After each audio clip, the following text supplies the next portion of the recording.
What's up? What's up? What's up? What's up? What's up? What's up? What's up? What is up? How are y'all doing today? It is Thursday. And yes, we had to come on live today to talk about the latest with the Jonathan Majors case.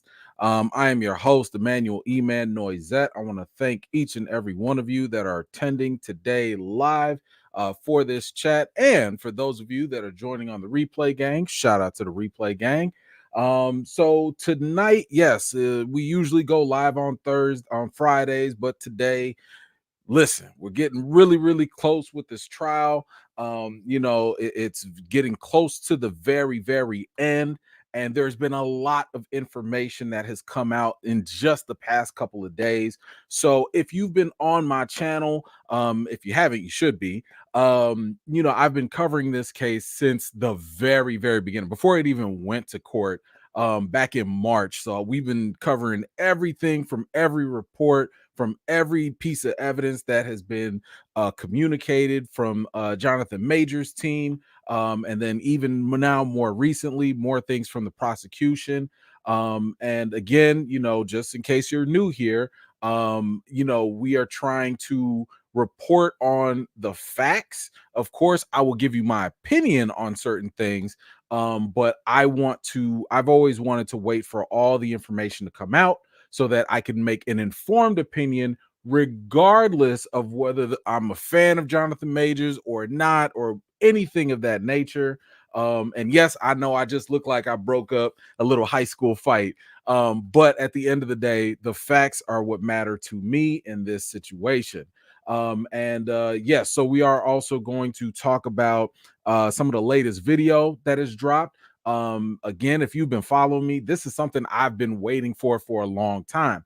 I've wanted to see the footage of the actual incident.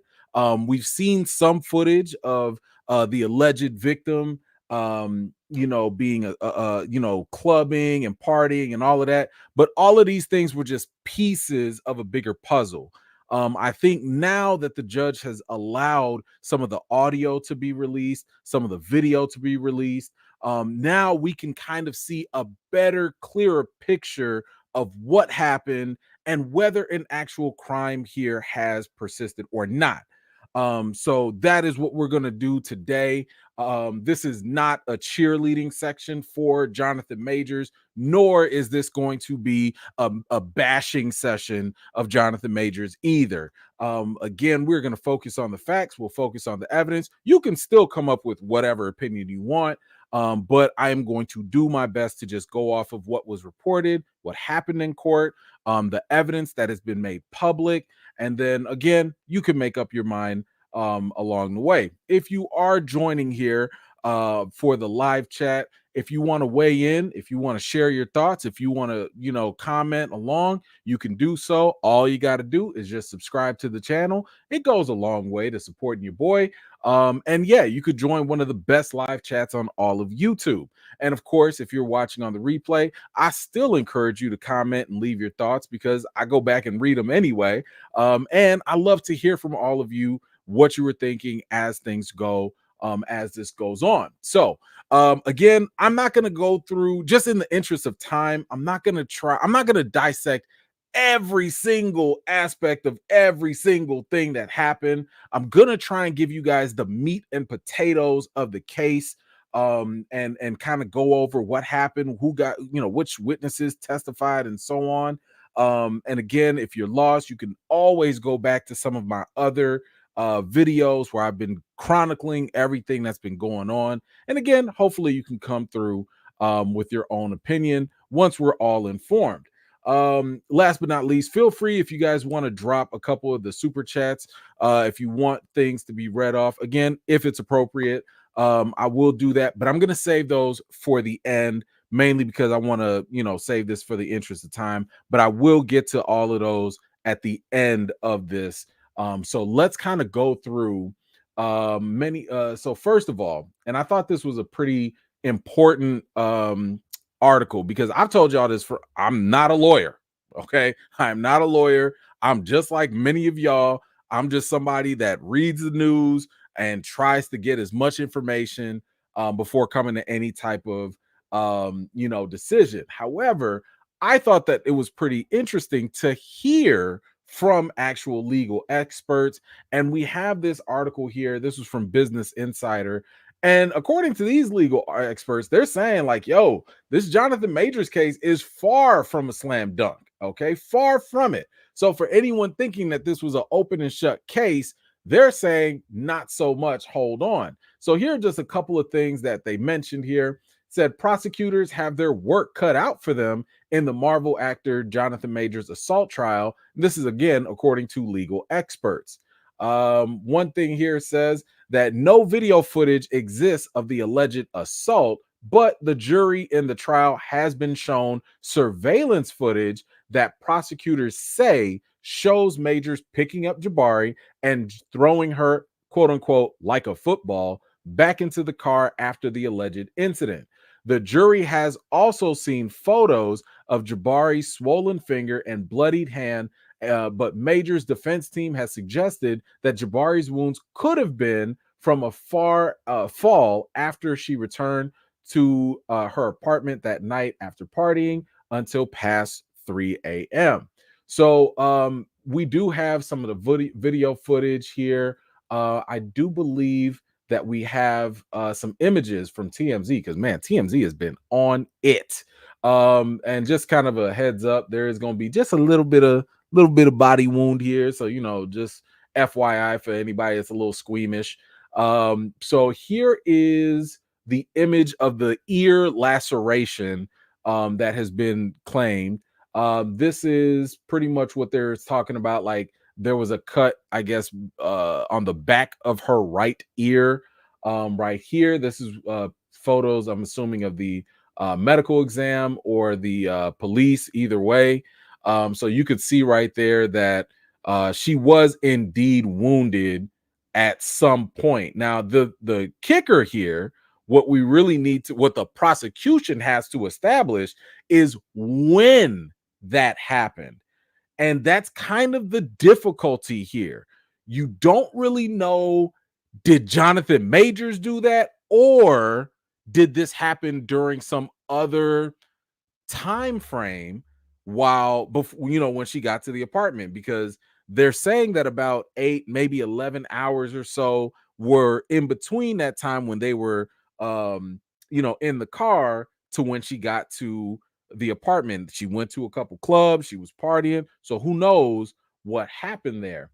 But yeah, that does look like a pretty nasty laceration to her ear there. And then here is the image of her finger being swollen. You could see the redness right here, and that's where allegedly her finger was fractured. There was some sort of hairline fracture here. I don't know. Okay, now I'm gonna be honest. Can we be real right here? Because they're showing that there were marks on her neck. Okay. If we can be honest,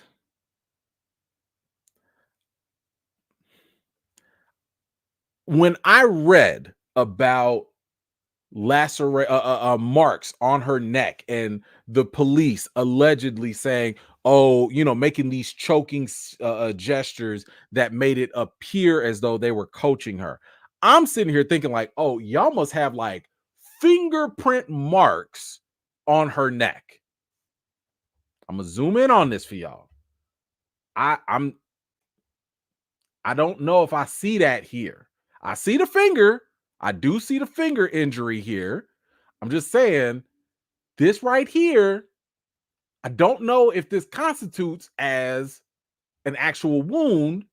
I don't know, because she's pretty light. People that are light in complexion, you could go like this and hold your finger for a minute and they can turn into a different color. Okay? I'm just being honest. Like, when you're that light in complexion, I would assume that if there was a more serious type of injury, it would probably turn a little purple, a little blue. Because again, look at her finger. Okay, look at her finger. There's a legitimate fracture or injury here. Her fingers literally turned different colors. I'm just saying, around the neck, I don't see the same consistency. That's all. Okay. I'm not saying nothing happened. I'm just saying I don't see it with my layman's eyes. Okay. So anyway, um, let's go back to this here, to uh what the legal experts were saying. It says here, there's a challenge for the prosecutors. It's hard to get a unanimous jury to convict unless you have something more than the testimony of one accuser. Okay, I'm gonna say that again. It's hard to get a unanimous jury to convict unless you have something more than the testimony of one accuser. Now, Mark Betterow, he's a criminal defense attorney. He's saying that it's never ideal to have a case rely so heavily on one witness. And it says here both Betterow and Romney said that they could potentially see the case resulting in a hung jury or an acquittal unless additional evidence comes into play as the trial continues. So this is again coming from two, legal experts, and they're saying, but at the end of the day, if all you have is just one person saying this person did this to me, and you don't have any other corroborating evidence, it's gonna be hard for the jury to be like unanimously, because you need everybody on board to just be like, yes, that person is guilty. And I've told you guys this last time as well. It is the job of the prosecution. It is the prosecution's job to put forth enough evidence to suggest beyond a reasonable doubt that this person is guilty. The prosecution is not here to give full context. They're not here to give the full fair picture. They are here to paint the defendant as guilty. That's it. The other side of this, the defense, they have to show that there is at least reasonable doubt. If there's reasonable doubt, if they poke holes in the evidence from the prosecution, that's really all you need. They don't need a slam dunk. They just need to be like, you haven't proven your case. And if the prosecution, if all they have is Grace Jabari saying that this happened to her, if all you have is video of an instance of a physical altercation, but you have this big old gap of time, you need more. It sounds like you need a little more. Now, the prosecution feels as though this is enough, but again, according to these legal experts, they're saying that this is shaky. This is shaky. So far, anyway. Let's see. They also go on to say this is about why domestic violence cases are so hard to prove.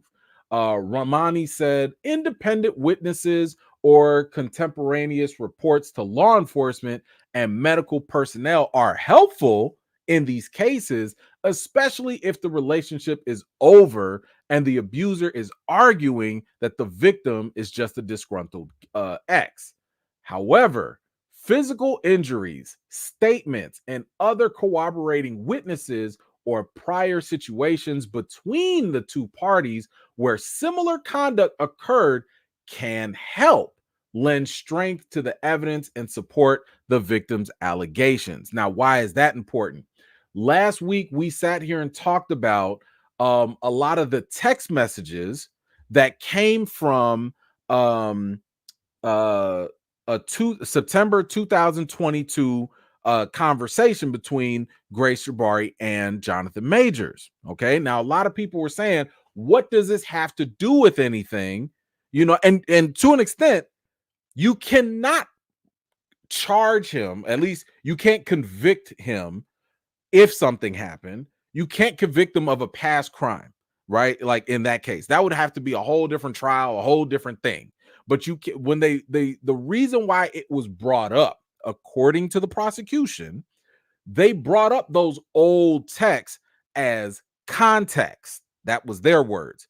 They are telling the jury those old texts are context to let you know that there is a pattern here, that there are situations going on here that show a history of some sort of abuse. Now, again, they can't convict him on speculation on that, but they're trying to say, like, look at this past stuff and look at this current stuff, and they're asking the jury to put those two things together.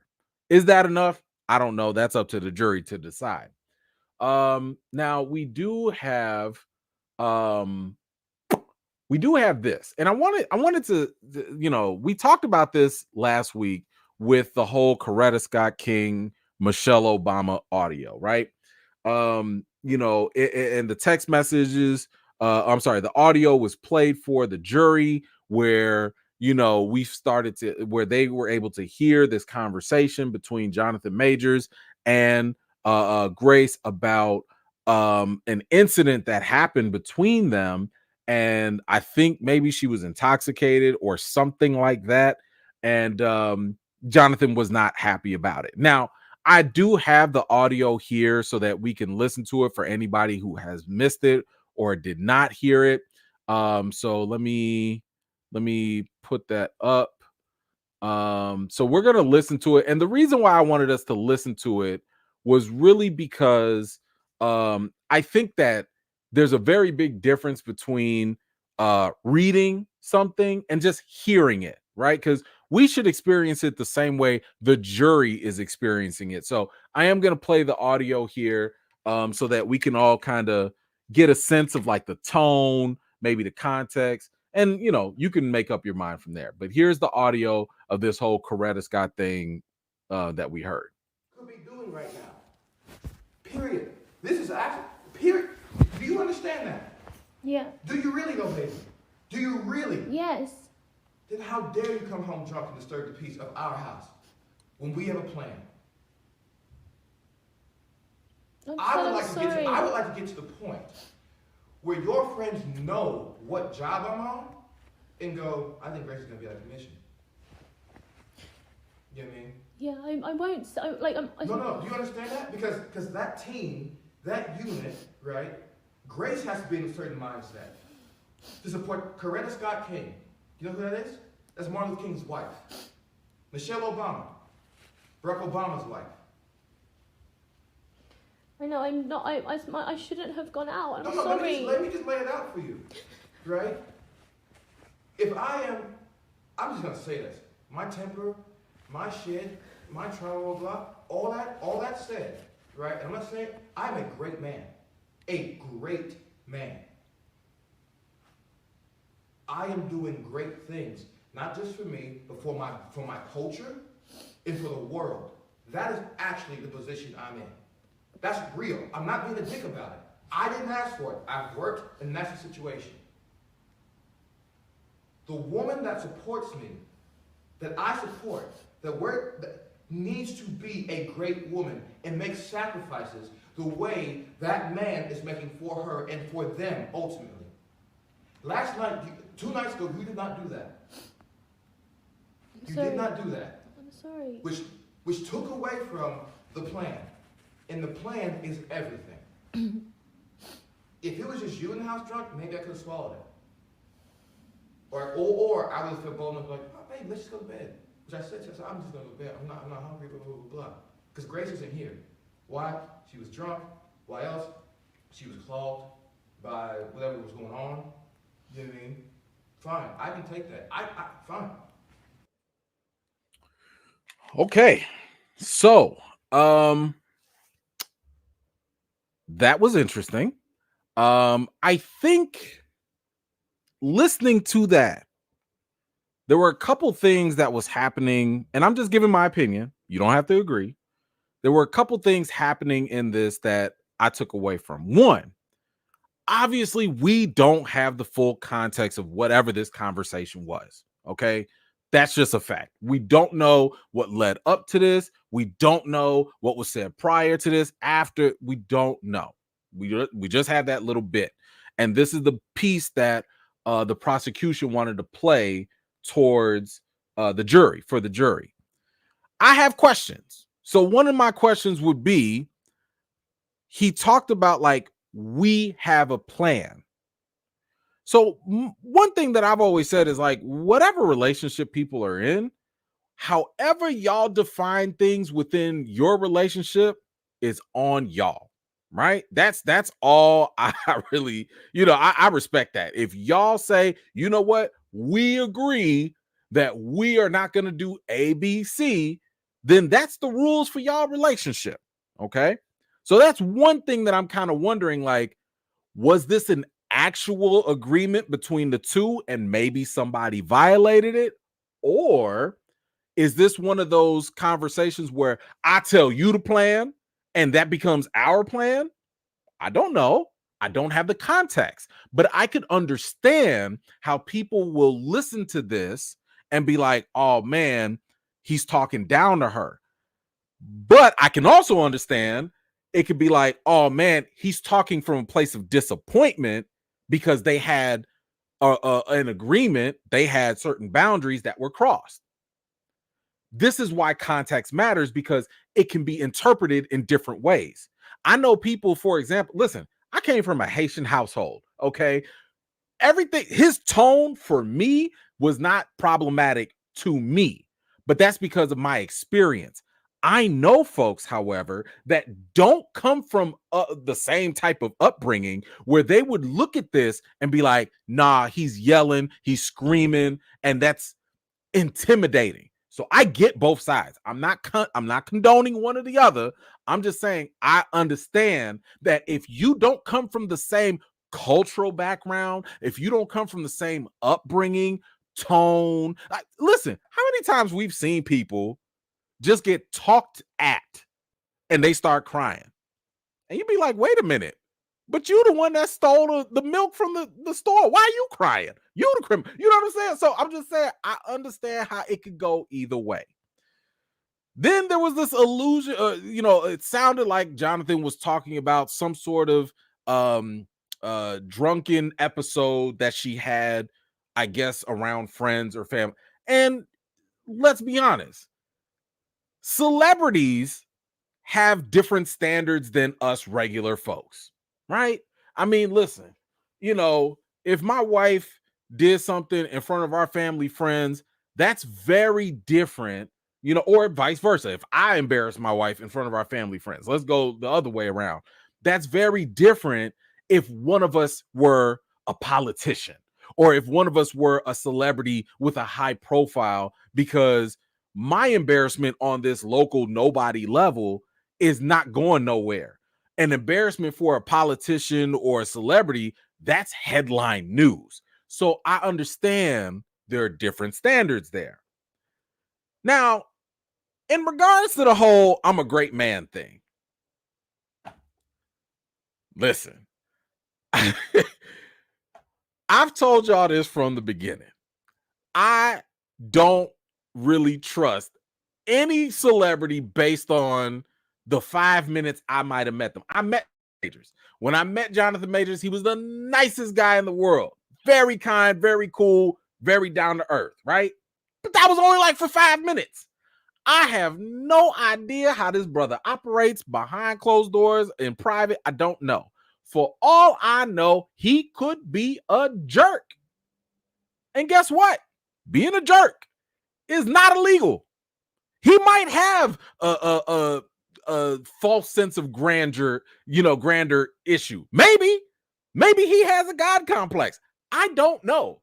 Either way, it's irrelevant to me because it does not speak to whether or not abuse happened. Again, this audio, even though it was presented to the jury, and I understand why the prosecution would show this, because they're trying to show, look at this guy. He's aggressive. He's controlling. He's manipulative. These are the prosecution's words, by the way. So I get that. But I also understand he's a celebrity. Maybe he has a God complex. Maybe he's a jerk. But you still need to prove that he actually did something. So this is where I'm just like, I don't know if this is a slam dunk, but I'm not mad at the fact that if I were the prosecution, I would try this. I would try it because that's the game that they play. But anyway, let's kind of move on here because now that we got that audio, um, you know, we also have the witnesses. So the prosecution brought some witnesses here, and if y'all recall, the witnesses that were brought were primarily these were the people that were there with I think one of them was there with it. It was the woman. Let me see if I got it. I do have it. It was this woman here. I think this is Chloe or whatever her name is. Yes, this woman right there in front of the guy with the white hat. She's the one that was kind of like, consoling Grace Jabari or whatever. This is after, Jonathan was running away. But they brought her to testify because this woman also she went with Grace after everything. Matter of fact, let me play that real quick. Towards the end of the video, as you see Jonathan Majors coming in and you see her trying to hold back her boyfriend, like, let him go. She walks off to go get Grace. Okay. She walks off, and then they both, her and the boyfriend or whatever, they both end up going out to party at the club. I think it's called Lucy's or whatever. They go and do that. Now, we also have testimony from the driver as well. So we're going to go over both of these here. Let me get that right here. But it says here, the prosecution's two best witnesses in the Jonathan Majors domestic violence trial testified that they were drunk or hardly saw anything. Yikes. Says prosecutors' two best eyewitnesses took to the stand, but did very little damage to Marvel star Jonathan Majors, instead testifying that they were drunk or hardly saw anything the night in question. Wow. Now it also says here that a chauffeur saw Majors throw ex-girlfriend Grace Jabari back into the hired car, quote unquote, like a football. Jurors have been told in openings, and a drinking buddy had direct knowledge that Jabari's hand was injured, but neither the chauffeur nor the drinking buddy witnessed any actual violence or injuries. Whew. Okay. So Chloe Zoller, she was the one that was with her, with Grace after. She was describing sitting with Jabari at a nightclub within an hour of the fight with Majors. Okay. So keep in mind, right after this incident in March, right after the whole chase and all of that stuff, Chloe was there in the nightclub with Grace. And we have already seen the public videos that Major's lawyer had released where we see Grace Jabari in the club. She's on her phone. Keep in mind, it's her right finger that is fractured. She's on her phone. I don't know about y'all. Shoot, my phone be so heavy, like my hands be getting tired. You know what I'm saying? But it did not show signs of injury, according to the lawyers. It also showed that she pushed her hair back, a couple of times with the broken hand, allegedly broken finger. And keep in mind, with that laceration in the back of her ear. And constantly we kept seeing we did not see signs of injury. And apparently this was just 1 hour after the incident in the car. Okay, so again, the defense is trying to say the injuries that were present do not seem to hold up with the time frame of being caused by Majors. That's the defense. And so Chloe continues and she says, while we were sitting there, Grace informed me that her finger was hurting. I grabbed a piece of ice from the ice bucket and I held it to her finger. Okay. Now, this is significant testimony. Majors is fighting the charges by arguing that Jabari had injured her own self hours after their fight. So, testimony that Jabari was injured before then is very helpful to the prosecution. Zoller could not remember which one of Jabari's fingers she applied ice to. Zuckerman, I guess that was one of the lawyers, asked, "You didn't observe any marks on her face?" Zoller said no. On her neck, she said no. On her ear, on her finger, she said no and no. Okay, and Chloe goes on to say, before even reaching the club, I was intoxicated. And she ceded that early in her testimony. I'm just sitting here thinking, like, why did the prosecution bring that up? Like, why would you bring them up as witnesses? Your witness is supposed to sit here and add credibility to the situation, but she's admitting that she did not. I mean, I can understand she might not know, was it the left hand, right? I get that. But she's admitting that she was intoxicated before everything happened. I'm just saying, like, if I'm the prosecutor, I would have been like, hey, shut up. Don't say nothing about that. Because now, if I'm on the jury, I'm like, can I really trust anything you say? Because you was drunk before all that happened? I mean, that was a choice. Let's see, what else? Prosecutors say that the actor, Jonathan Majors, smacked her in the side of the head so hard, they say, that she suffered a bleeding gash on her right ear. Surveillance video obtained exclusively by this outlet from 8 minutes after the fight show no apparent damage to Jabari's hand and ear. Again, this outlet, Business Insider, they got the footage from surveillance video, and this was only 8 minutes after the fight, and they're saying no apparent damage to her hand and ear. It also goes on to say additional video from the nightclub shows Jabari using her right hand to pull Major's credit card out of her wallet, squeeze a lime into a drink, pass a note to the DJ, and hold hands with Zoller. So, if the charge in this case is assault, I believe we talked about this a while back, kind of reading how New York law operates. You have to prove that significant injury or harm was done. If they're looking at the video and there's no evidence of pain, that probably leans closer to the defense's side, because the prosecution has to prove that not only did he cause the harm, but that harm was significant to actually harm her, like it caused an injury. So again, this outlet is saying they didn't see nothing based off of the video and her interactions. That's what they're saying here.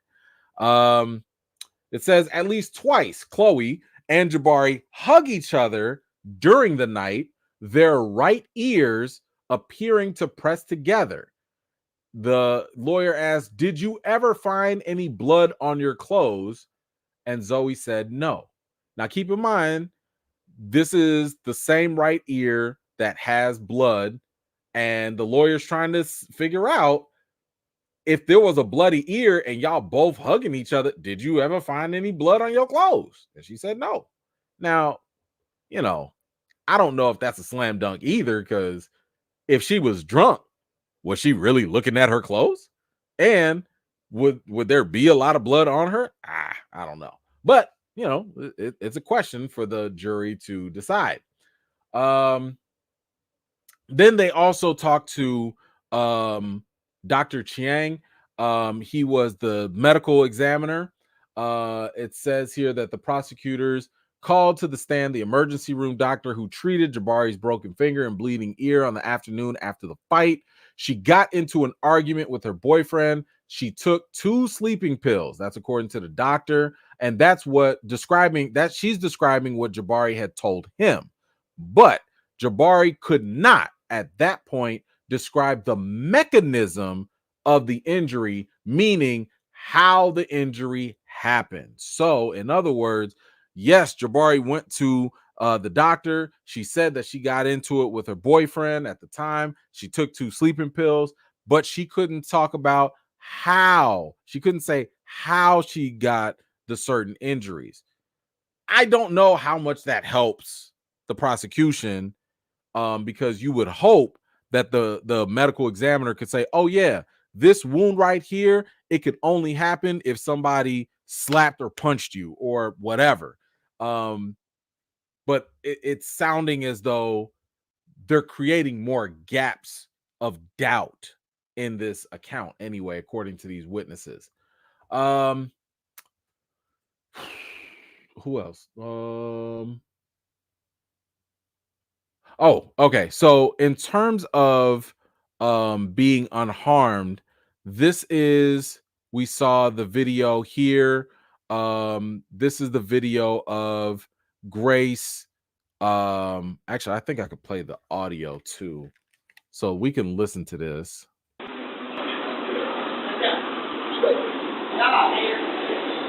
That's her right there.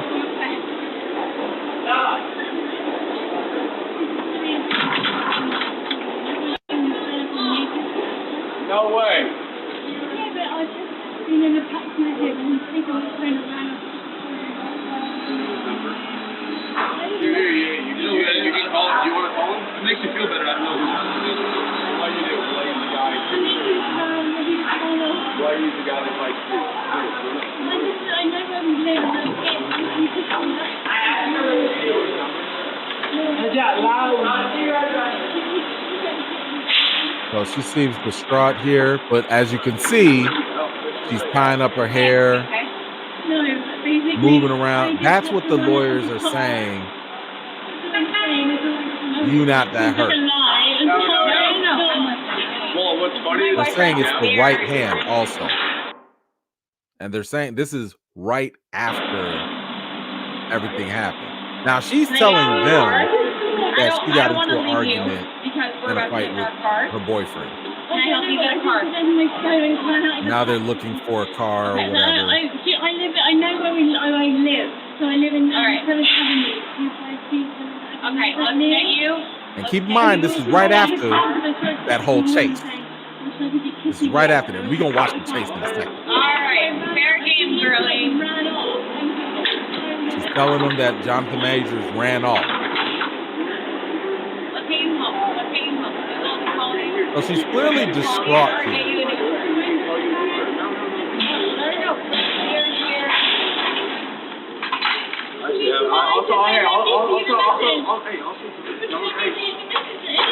She's getting emotional.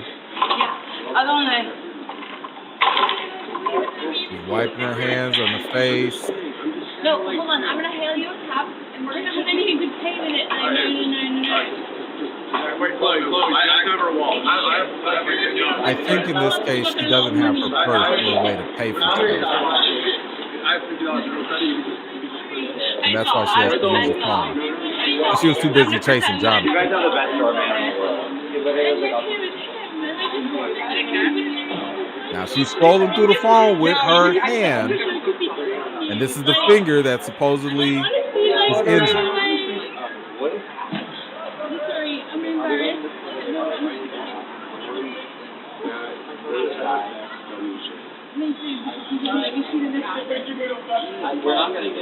She's holding it like this. I'm a guy. I mean, my girlfriend's right there.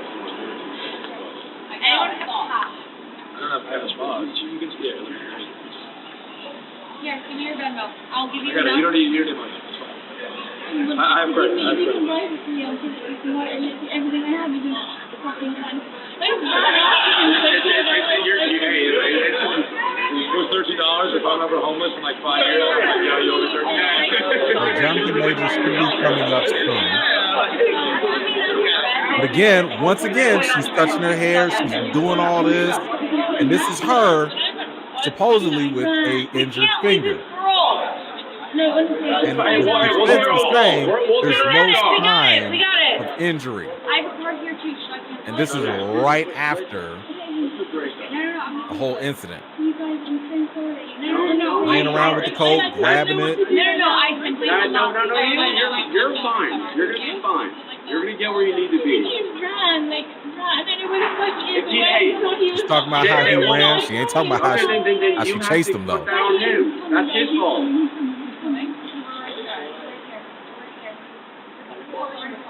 Here he comes. That's Jonathan right there. About the purse, and he's like, nah, I'm good. Look at Captain Saving. Hold on, Captain Saving. I'm not gonna let this happen. She was like, no, you're not, Johnny. You sit down, Johnny. You sit down. You're not gonna do that. Not today, Johnny. That's it. So, clearly, again, according to the defense, they're saying, look at that. She's doing all this. I mean, y'all, I don't know if y'all have ever had an injured finger. I've had a paper cut, and I'd be like, on the phone. I'm just saying it don't. And these phones be heavy. And you doing all this with your fingers? It doesn't help the case, is all I'm saying. That's all I'm saying. Shout out to all the Johnnies in here. I'm sorry. Johnny in the video shouldn't have. He's not gonna give y'all a bad name. My bad. But like on a serious note, when you combine this footage so closely after the direct incident with the fact that right after this, there's continuous footage of her being in a club and using the phone, you dancing, partying, and you're not seeing, and now keep in mind, we're not going to watch all 8 hours of the video, but if I was the prosecution, I would have to show at some point, something to be like, something to show injury was sustained. And if that's not displayed, then it's harder to prove the case. But let's see. Let's move on. What else do we have? Should we go to that? No, let's go to the driver's testimony. So, of course, one thing that people have been waiting for a while is the chauffeur's actual testimony, because the chauffeur was actually there in the car. Now, I thought we were going to have the chauffeur have like a in-car video. I have not seen it. If y'all have seen it, please let me know. I have not seen that actual video within the car. I don't know if that exists or not, but we do have surveillance video outside of it, and we'll get to that. But the driver's testimony is something that's pretty strong here on either side, because they were the closest person to the whole event and the whole situation. So we do have a couple of things here from the driver. Let's see here. Let me get it here for you. Nope. Let's get that. There we go. So the driver says here, many things were happening. I had the feeling the girl had hit the boy. Now, the Judge Gaffney, reminded the driver, you can only testify to what is happening, not what you think happened. And, just for clarification, the reason for that is you don't want to taint the jury pool. As a witness, you're not supposed to add your speculation or add your opinion. You're supposed to just say, this is what happened. This is what I saw. That's it. So that's why the judge is kind of reminding the driver, you can only testify to what is happening here. And the driver was like, he was trying to get rid of her. And the lawyer was like, please, this is the prosecution, please keep your opinions to yourself. Okay. And the driver said he was trying to get rid of her. And this is what the driver repeated to laughs from the rows of Major's supporters seated behind him. The driver added, he was saying, Jonathan Majors was saying, leave me alone. I have to go. And the driver continues to say, he was not doing anything. She was doing everything. So according to the driver, Jonathan Majors was not doing anything. And the driver is claiming that Grace Jabari was doing all of, I guess she was the aggressor, according to this testimony. The driver also noted that Majors was trying to throw her in the car when Jabari had attempted to follow him out of the vehicle. And he said he was trying to push her into the car and that the couple had eventually both left on foot. We will get to that in just a second. It says here at one point, Majors and Chaudhry leaned towards each other, so him and his lawyer, and they both grinned. So both of them kind of grinned, right after this testimony from the driver. And I'm not gonna lie, the driver's testimony does seem to support more of Major's case. When the driver sits here and says she did everything, he did nothing, I'd be fist pounding my lawyer too, be like, cha-ching. I would do the same thing.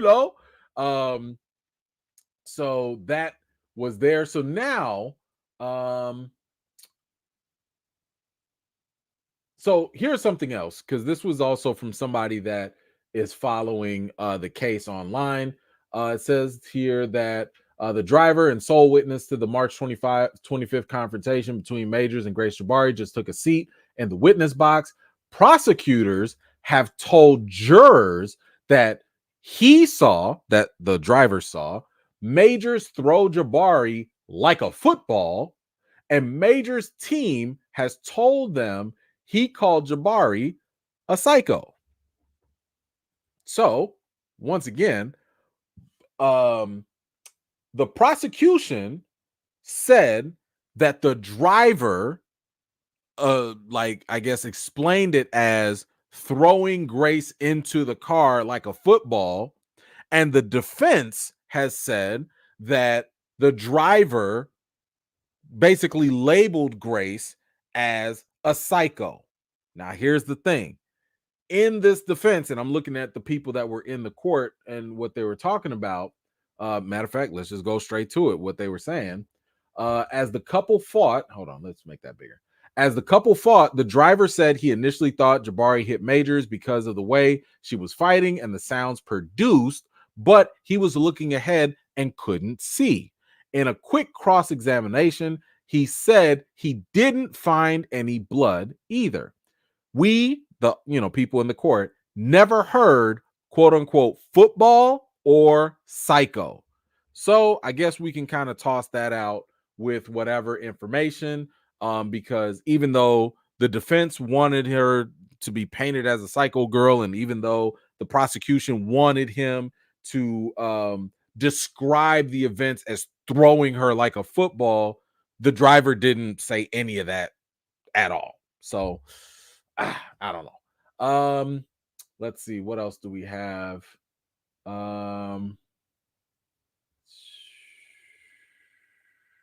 Okay, we already saw that. Got that. Nope, we won't do that. Let's actually take some time and look at the actual video. Most of you have probably already seen it, but this is the video of what actually happened on the car, like in the car. And this is probably the most significant video. Uh-oh, is it not playing? Uh-oh. I don't see it. Hold on. No. Okay, hold on. Plan B. Hold on. Give me 1 second, because the video is not playing as I thought it would. But this is why I have backups. 1 second. Okay. There we go.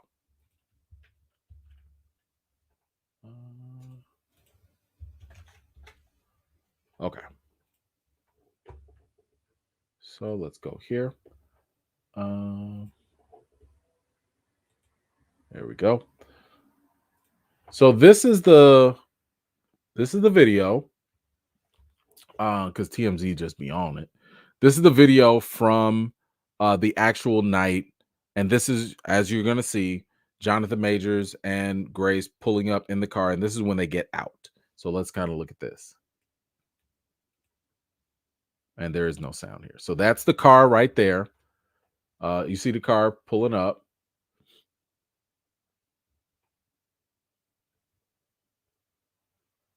And I'm assuming this is where they have their incident.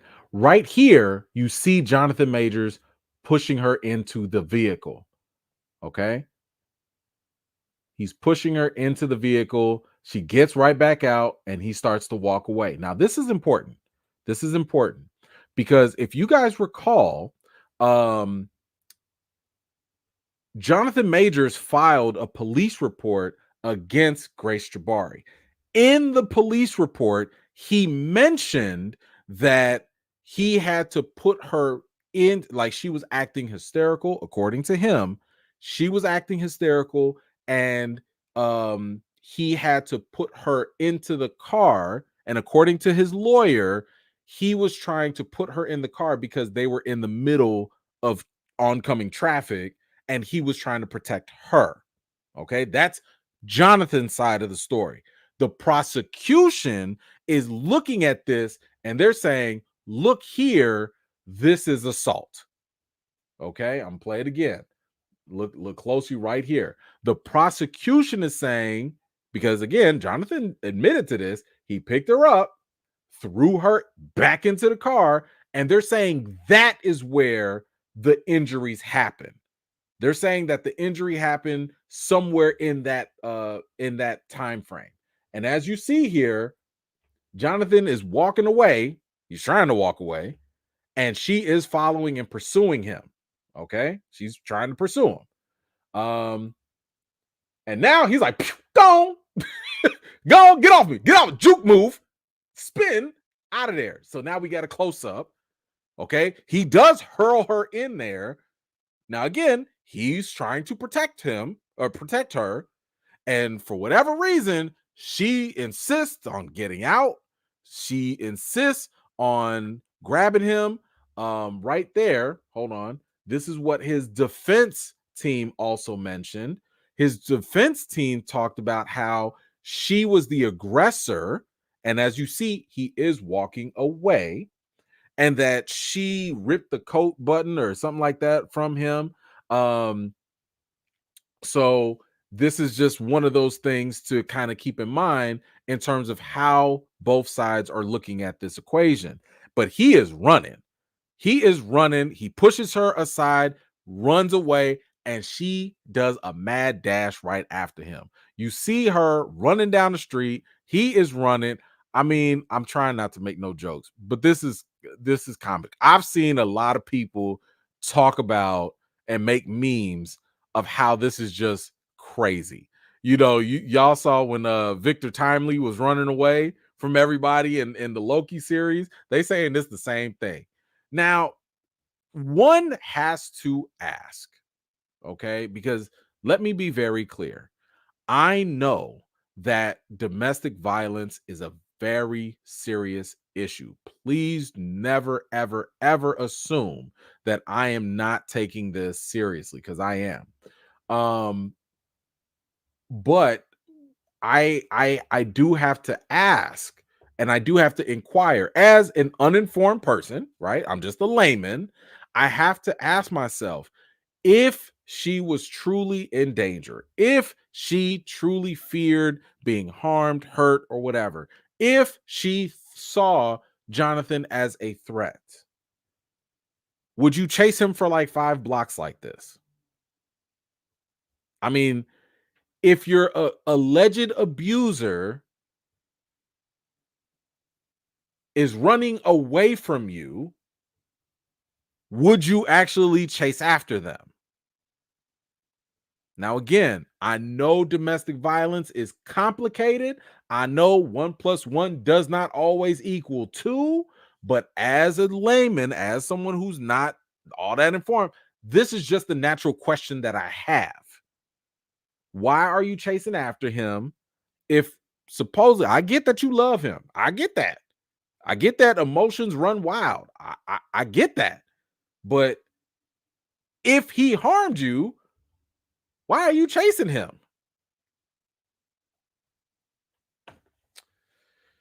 And it looks like he really is trying to get away.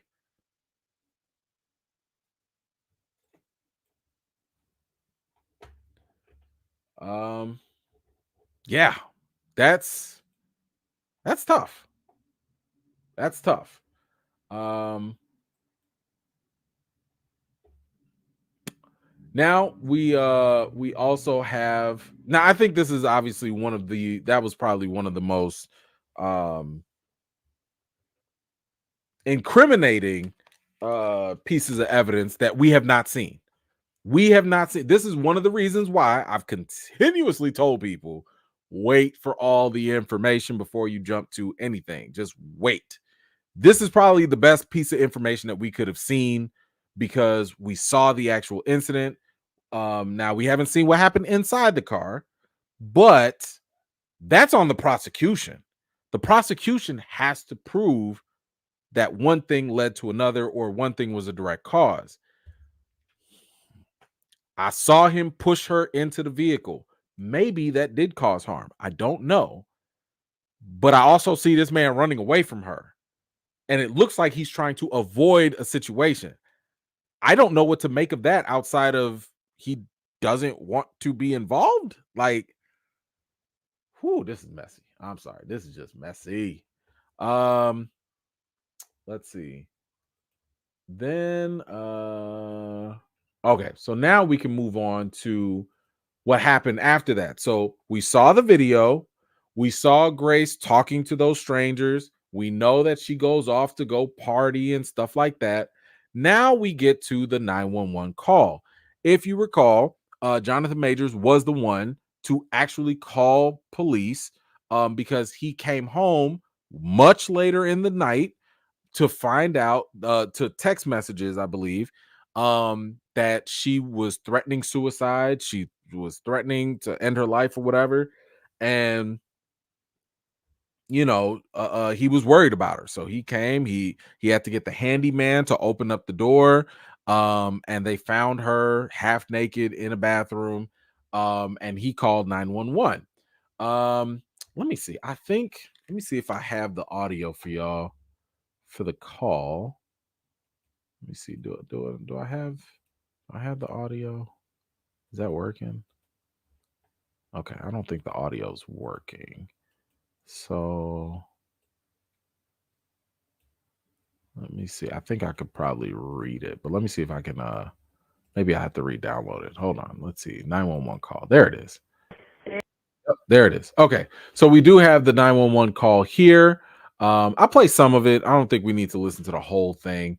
But I think that listening to the tone, the demeanor, I think that helps add context to things when we're trying to evaluate stuff. So let's kind of listen to Jonathan Majors calling the 911 emergency line for Grace when he found her. New York City 911, you need police, fire, medical. Hey, how are you? This is medical. Attempted suicide, I think. What is the location? 252 7th Avenue. All right, so that was 252 7th Avenue, correct? Yes, ma'am. What apartment? Penthouse D. Penthouse D? Yes. As in David, right? Yes, this is in Manhattan or in Brooklyn? This is. Hello, sir? Yes, ma'am. This is in You're Manhattan. losing service. I'm sorry. Okay. Okay, it's okay. It's in Manhattan. All right. So this is Penthouse D. Just stay on the line, all right? Okay, we'll do. Penthouse D as in David. Don't worry about it. Speaking to me is not delaying anything. I just need some help, some information for the crew. They're already on the way, okay? Okay. Attempted suicide. Let me get them going. What happened exactly? Do you know? No, I don't know. But she's unconscious. She's naked from the bottom down. She has a sweatshirt on. She's my ex-partner. Right. We broke up. I came back. She sent me text messages insinuating as much. I stayed in a hotel last night. I came home this morning. I banged on the door. I've been at the apartment for about 40 minutes now. I banged at the door. I couldn't get in. I finally went downstairs and asked the doorman to help us. And they let me in via the handyman. All right. Yeah. She's 30 years old. White, female. All right. Does she suffer from anything prior to? Or no, she have a mental condition or history? I would maybe say so. She has a history with... What's her name? Her name is Grace Caitlin Natasha Jabari. Grace. All right. Do you know what she did or what she took, or you don't know? No, I don't know. I just know she's unconscious. All right. No problem, sir. Yeah. And I'm going to get you over to the EMS. Do not hang up, all right? They're already en route, okay? Okay. All right. Stay on the line. All right. So I'm going to end it there. There is a little bit more, but, you know, from my take, he sounds genuinely concerned about her. I'm a firm believer that multiple things can be true. You can be a problematic person, and you can also be a loving, caring person. I'm not saying it makes sense. I'm just saying that both things could potentially be true. You know, so you know, at least from that call, it does sound like he does care. You know, I mean, he didn't have to call, he could have walked away, but you know, but again, I think that there's value in at least hearing these things and seeing these things versus just listening to it. Now, of course, because my goodness, TMZ got everything. We actually have additional video from the a little bit after the 911 call. And this was something I wanted to see. Now, I don't think we got all of the footage because I wanted more footage. I wanted the body cam footage when the police showed up, when the police were questioning Grace, when they were allegedly coaching her. That's the body cam footage I want to see. And I hope that they make available at some point. But we do have some video, and this video is of when they found Grace, you know. So here we go.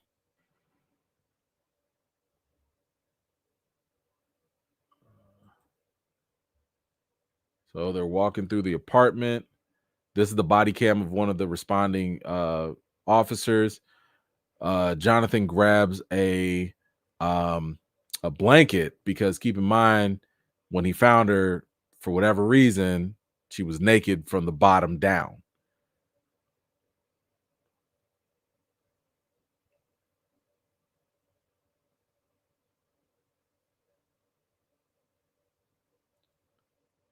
So they found her in the bathroom closet. He puts the blanket over her to cover her up a little here, and the officer is responding to her. And Jonathan's backed up. But yeah, this is how they found her. And this is where she was passed out. You know, we heard a lot of the different testimonies. We talked about this last week, where the police were saying that, according to her, she whispered and said that she didn't want him around, you know, while she was, you know, trying to recall the events of whatever happened. And yeah, and this is where the police were trying to ask her, like, what happened. She didn't know. They asked her, how'd you get these wounds? She didn't know how she got them. Again, this is what she was saying at the time. Yeah, that was the footage that we got for that. Let's see. I think we can get to yes, so let's get to the closing remarks. So today was pretty much the last day of the trial where both sides get to make their closing remarks, right? And this is where they make their final pleas to the jury. They say their side of it. Again, remember, both sides are supposed to argue their side and their side only. But we do have some excerpts from what Jonathan Major's lawyer said and what the prosecution said to the jury.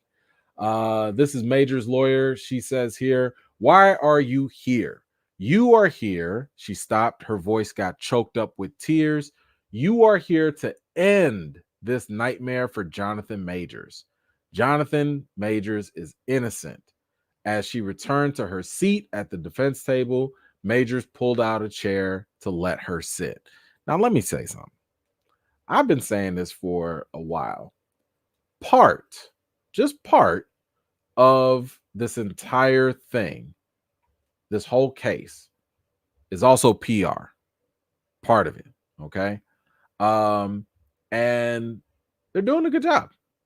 They're doing a very good job. You got Megan Good in there. You are showing that he is a loving man towards a woman. Obviously, that counters the perception of an abuser, because to a jury, they're probably thinking, well, if he was so abusive, why would another woman be with him? So again, I feel like this is chess, and these are all little moves and little things of like, okay, help this woman lawyer pull out her seat, be nice. Again, they're adding to it. I would encourage a lot of you, if you haven't seen it already, on HBO Max, watch The Night Of. If you haven't seen it, it's a good little series.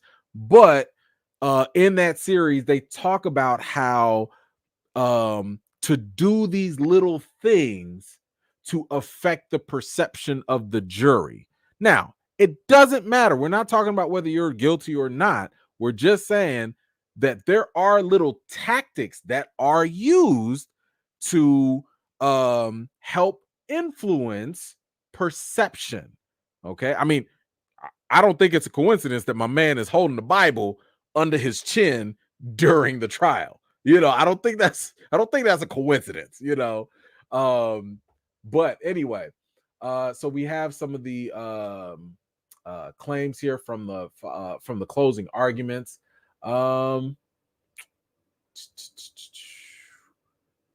Okay, I'm gonna go back to the defense. This is more from the defense. It says, throughout the trial, the defense has argued that the case boils down to race, with a small white woman testifying as a victim against a large black man in the defendant's chair. According to the lawyer, they took a look at Mr. Majors and made up their minds, they being the police. They decided who was the victim and who was the criminal, and they asked Grace if Majors had done this to her. She added that knowing what calling 911 could mean, a concerned Majors had dialed anyway and feared what happens when a black man arrested in America calls 911 came true. Woo. Okay, so the defense is leaning into the racial aspect. And let's be honest here. Let's be honest. Race has historically always played a role in a lot of these cases. Race plays a role in a lot of situations in America. We just talked about how last week Grace had mentioned that, about their previous encounter in 2022, that she was scared of Jonathan because he's a big guy, and, she was scared. And it's like, look, you're playing, whether it's true or not, you're still playing into the trope of big, scary black guy, little, frail, petite white woman. And when I tell you, that's literally how the KKK got kicked off with Emmett Till, right? Like, oh no, not the big scary black guy, who was a child, by the way, going after the white woman. Like, this perpetuation of race has some standing in this country. So it's understandable that the lawyer would kind of go into this and say, knowing that factor, knowing that race can still play a factor in how bad this looks, Jonathan still called 911 anyway. In other words, the lawyer's basically saying if this was bad, if he was guilty, he probably wouldn't call 911 to cover things up, but he did anyway. So again, this is just to help the jury get more doubt, and really question whether this guy who called 911 to help this woman that he ran away from, is, and who, by the way, he filed charges against, is he really that person that the prosecution is trying to paint? Speaking of the prosecution, it was their turn, so this is what they had to say to the jury. Assistant District Attorney Kelly Galloway alleged that the assault case boiled down to control, domination, manipulation, and abuse. The defendant didn't hesitate to use physical violence when Jabari discovered his infidelity and grabbed his phone. They brought up the whole audio about him being a great man, with the whole Coretta Scott King aspect. And the prosecution flashed on a screen alleged text messages between Majors and Jabari from September 2022. And they said that this was context. Okay. So again, they can't charge Jonathan Majors on these texts or whatever of, which we have no context from 2022, but they are providing that for the jury for the sake of context. Now the prosecution goes on to say this is not a revenge plot to take away a man's career or ruin his life, noting that Jabari had spent the first few days after the March incident trying to protect Majors by telling emergency responders she didn't know what happened to her and refusing to cooperate with prosecutors. Is that the actions of a woman whose sole intent to take a man down, to not cooperate? So the prosecution is trying to flip it. They're trying to flip it. While they're sitting here saying, look at Jonathan Majors calling 911 for this person he cared about. Would he really be abusive to someone he cared about, or wouldn't he cover it up? While on the other side, the prosecution's like, look, you think that she's just this evil person that the defense is trying to paint, but she actually was trying to protect Jonathan by not talking to the police. And we saw that with those earlier text messages back in March, where she basically said, I'm going to recant. I'm not going to talk to the police, something to that degree. And a lot of us were sitting here like, well, if she recanted her claim, why is this charge even happening? So the prosecution is basically saying, like, this ain't a woman that's out here just trying to destroy the black man. She's actually a victim, according to the prosecution. So, let's see. Now we have the jury is convening, right? It says jury begins deliberations in Jonathan Majors' trial after his defense calls case a nightmare for him. It says 6 Manhattan jurors have begun deliberating in the assault trial. Judge Gaffey instructed the jury on the pertinent law in the case. The judge released jurors for deliberation starting at 3:40 on Thursday. The 2-week trial included 15 witnesses, video surveillance footage, 911 audio, and alleged text messages. Now, one thing I did that does kind of stand out to me here, and this is going to be tricky. This is one of the reasons why I tell y'all you have to wait for the information. The reason why, if anybody here, and y'all let me know if you've done this or not. Let me know if you've done jury duty before. If you have done jury duty, one thing that happens is the judge will be very clear on your role and what you're supposed to do during the trial. The judge will say, hey, you've heard all of this stuff. You've got all this information, but let me tell you what the law says. And what the law says is what the jury must go by at the end of the day. Again, I'm not a legal expert, but I'm just telling you, when I went to jury duty, this is what happens. And the judge will say, the law says you can't do this or you must do that. And that is the barometer that the jury has to go off of. So, with that in mind, the jury has to go off of two main charges. One being assault. Did Jonathan Majors assault this woman in whatever degree? Again, that depends on the letter of the law. And two, was there harassment? That's another charge. Both of these are misdemeanors. But again, this is what the judge is saying. Everything you heard, base it off of these charges. Did these charges get violated according to how they're listed based off of the information you know now? I say that because even if you agree Jonathan Majors is guilty, it's going to be because of how the law is stated. Even if you think Jonathan Majors is innocent, it's because it did not hit the mark of whatever the law stated.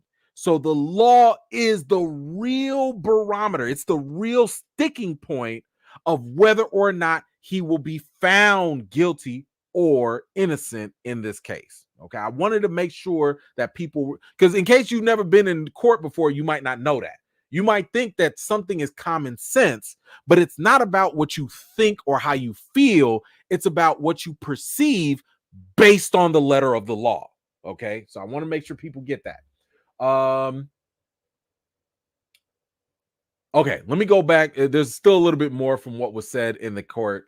Jabari had told the jury that Majors had often slipped into easy rage and aggression. This is back to that whole scared of a black man type of thing, right? Jabari said that she took the phone from Majors' hand and that in response, Majors allegedly twisted her arm. Just trying to protect myself, she claimed. She felt a really hard blow against my head, and that took me aback. Okay, this is according to her. Now, the prosecution said, now let me just be clear. Let me, because one thing, and maybe I'm missing something, I don't know, but she said that he gets rage and aggression. That's not an admission of he used to beat me or he struck me. Okay, so let's just be clear.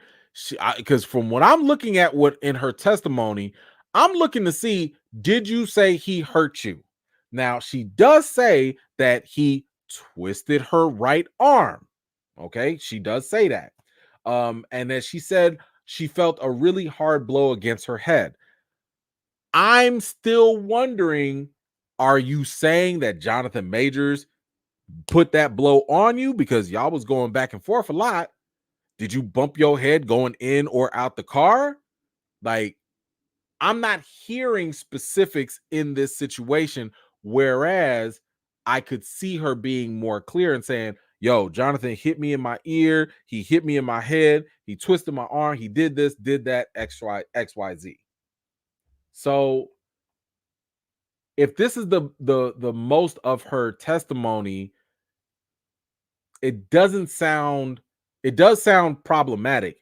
I just don't think it's as hard hitting as it could have been if these events transpired, right? The way that she's describing them. The prosecution says this is not a he said, she said case. This is a she said plus. And Galloway, flashed the whole thing on there, the context. Now,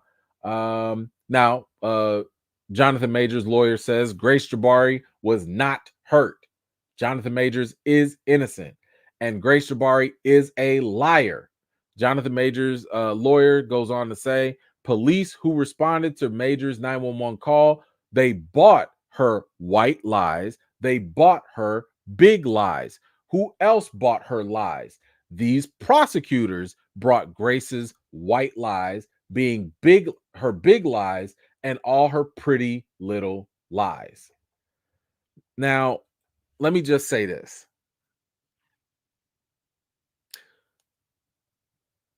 I don't really like what Jonathan's defense lawyer just did there. I don't think that you have to, because what this sounds like, and again, I don't care about your political affiliation.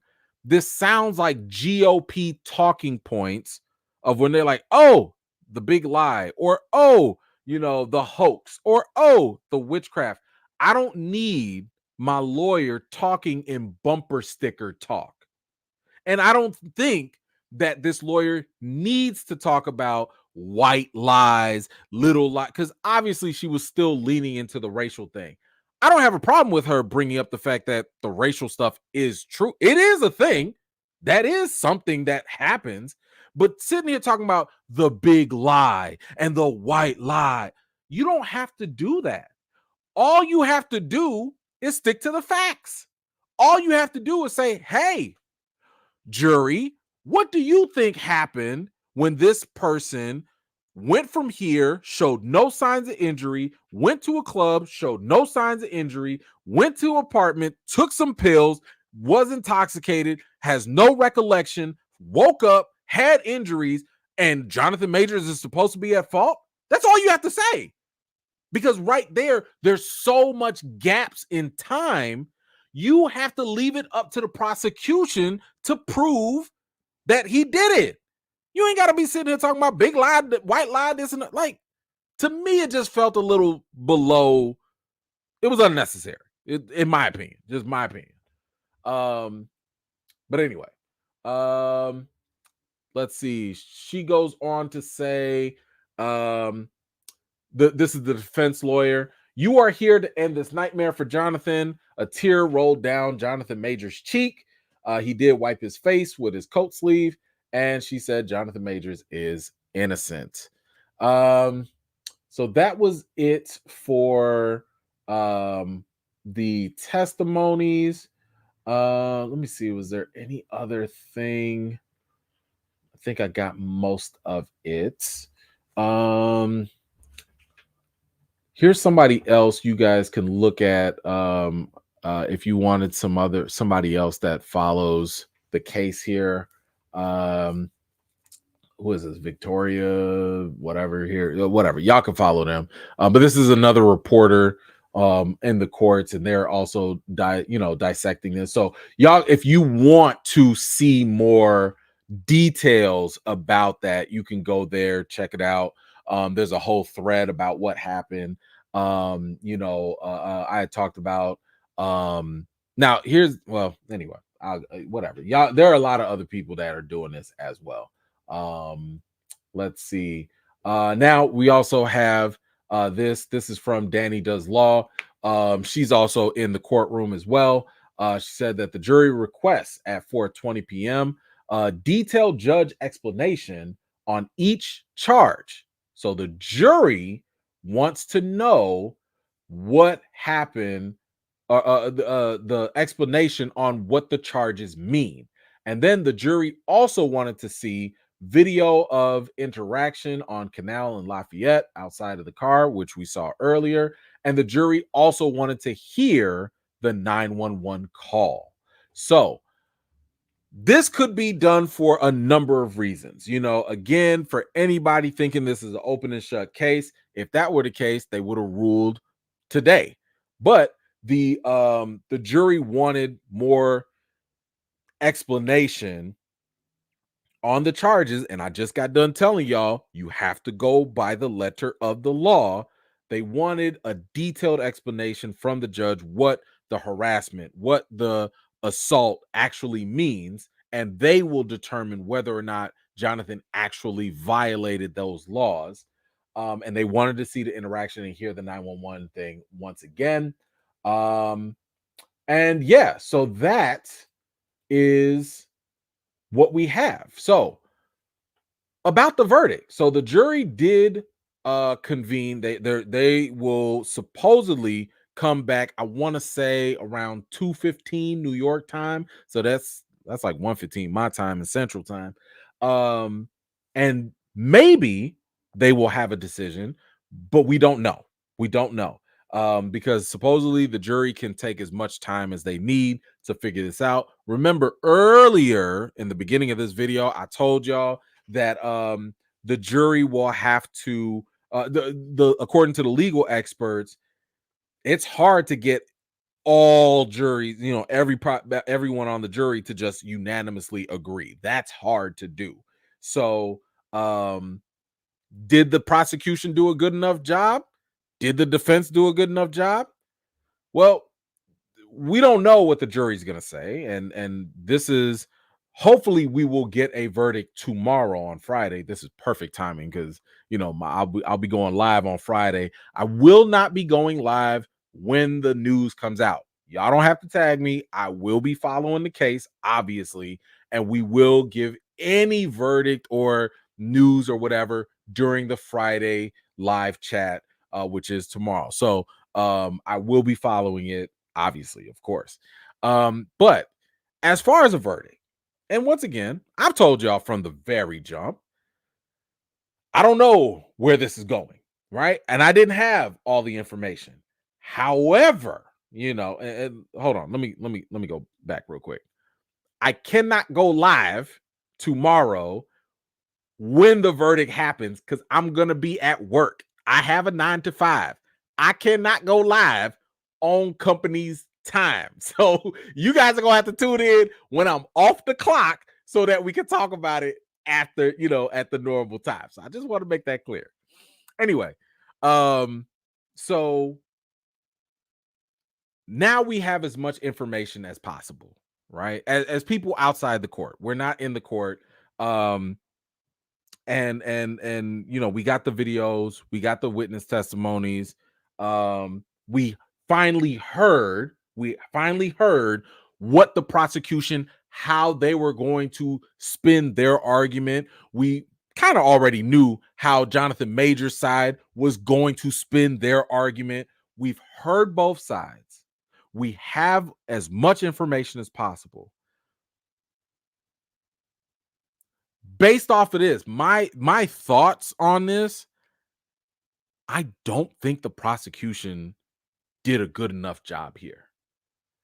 I'm not saying that Jonathan Majors does not have toxic, problematic tendencies.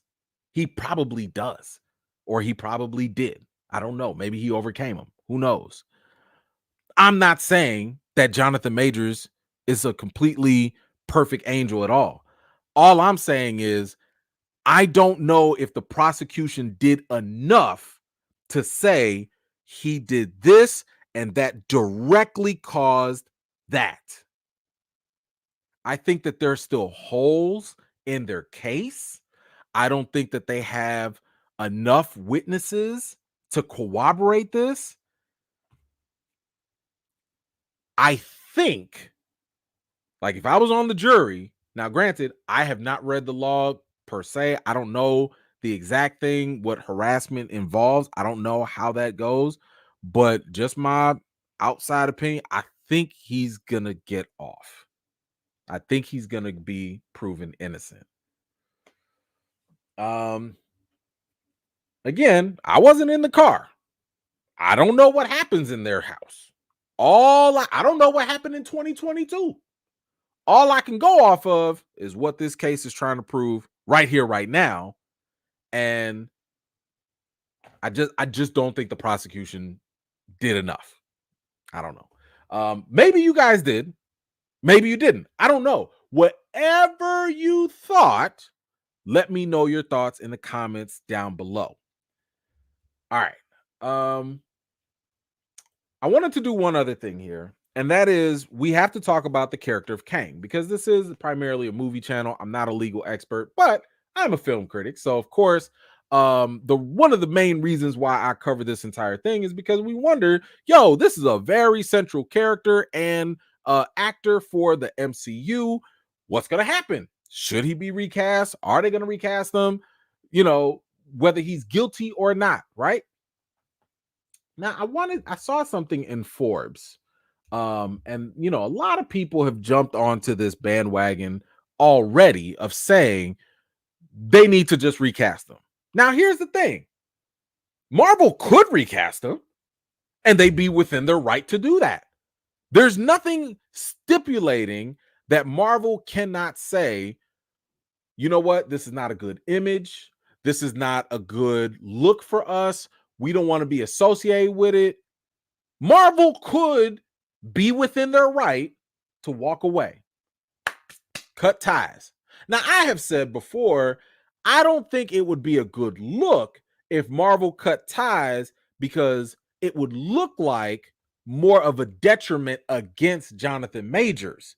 Keep in mind, Grace Jabari and Jonathan Majors were both working for Marvel when they, you know, during this whole situation. So if you sit here and pick a side, it might have damaging effects with how you deal with your talent in the future, right? So I always said to myself, nah, I think Marvel needs to just wait. And once they wait after the trial, then they can make a decision whether or not they want to continue on with Kang, right? Or with Jonathan Majors. Now, here's the thing. Forbes and other people have made similar arguments, so I'm just using them as an example. Forbes is out on the position saying Disney, not Marvel, but Disney needs to hurry up and replace Jonathan Majors, or Kang needs to be cut from the MCU. All right. Now, I've also been on record saying I do not believe that Marvel should just dump Kang out of nowhere. I think that it would be a waste of a really, really good character, and it would be a waste of our time as viewers because we've invested a lot of time in this character. You know, you made a wait a minute. Like what y'all not finna do is give us a huff, whack, blase phase 4 and just be like, sorry, we gonna just move on. No, y'all gonna finish that chapter. Y'all not gonna sit here and confuse us with all this multiverse this, multiverse that, and you just gonna pivot over. So finish the chapter, okay? Finish it out. Close it out. You already got us hyped up. This is a good villain. Y'all can still fix it. You still got time. Close that chapter. So that's my first point. Don't be just trying to sidestep from Kang just because y'all don't understand or you don't like it, whatever. Finish what you started. Second point. Let me actually read what this article talked about, and then I'm going to bring up a counter perspective. Now it says here the pushback here is that this is a criminal trial and people are innocent until proven guilty, but this is conflating the literal legal system with the actions of a private company and who they want, just not attached to their brand, but serving as a linchpin to a universe worth billions. Once again, that's a great point.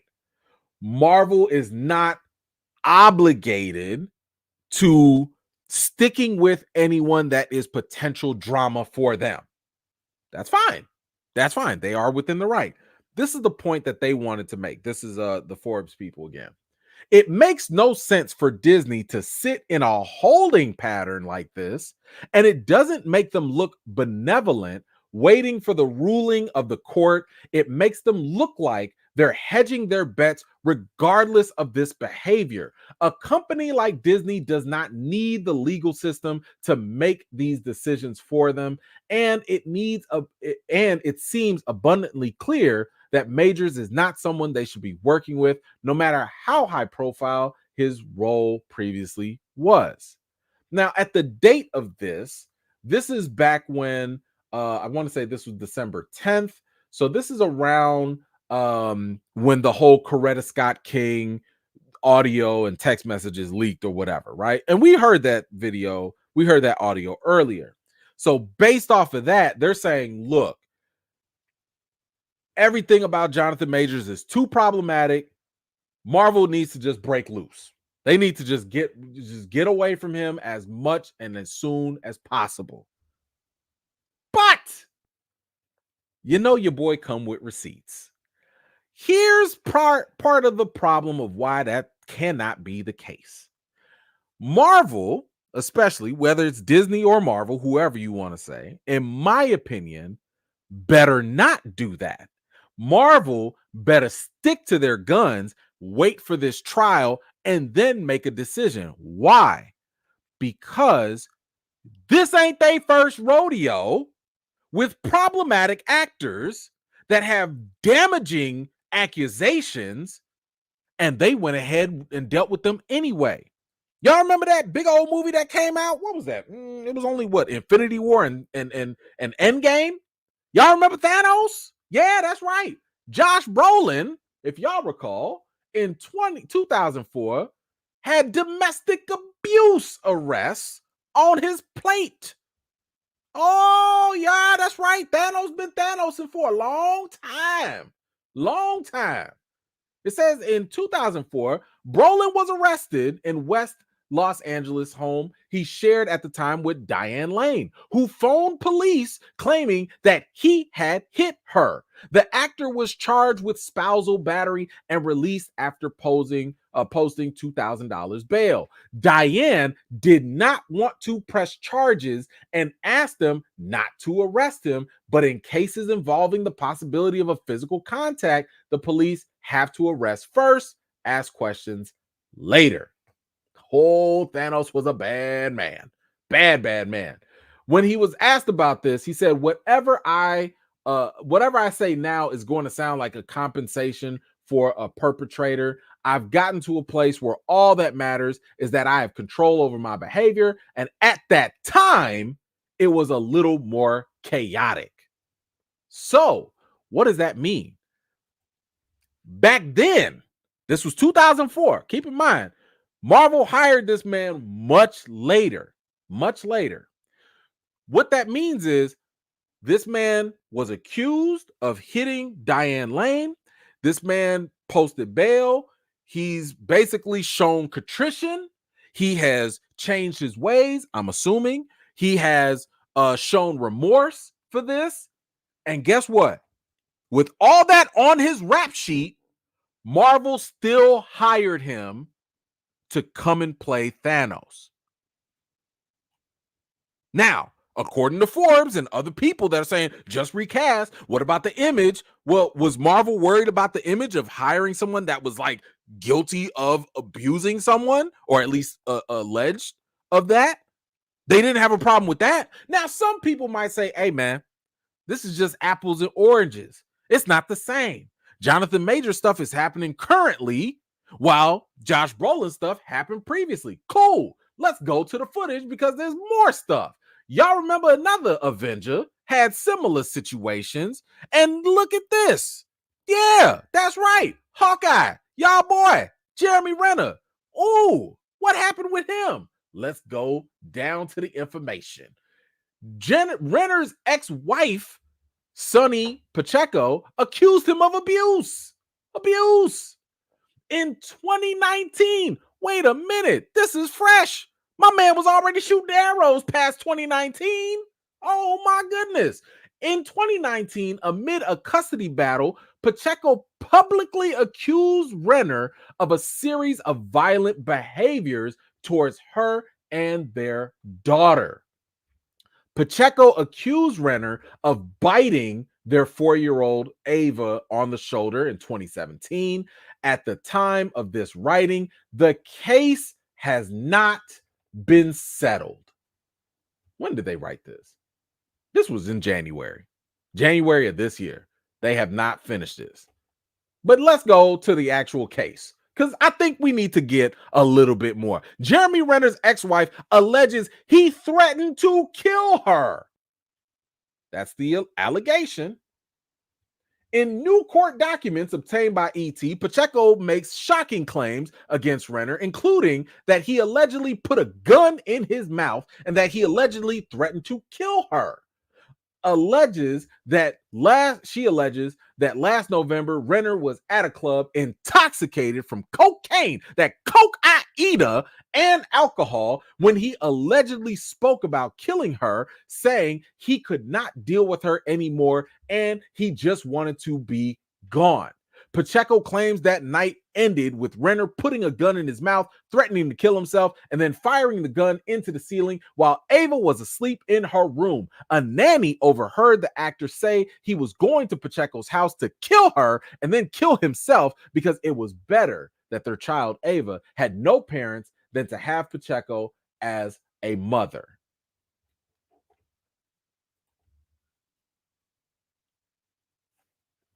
Let me look something up real quick. Just bear with me, real quick.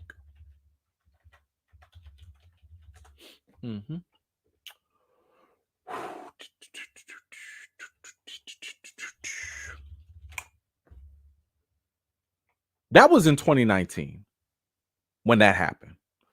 2019 when the allegations came out. When did Hawkeye come out? November 24, 2021.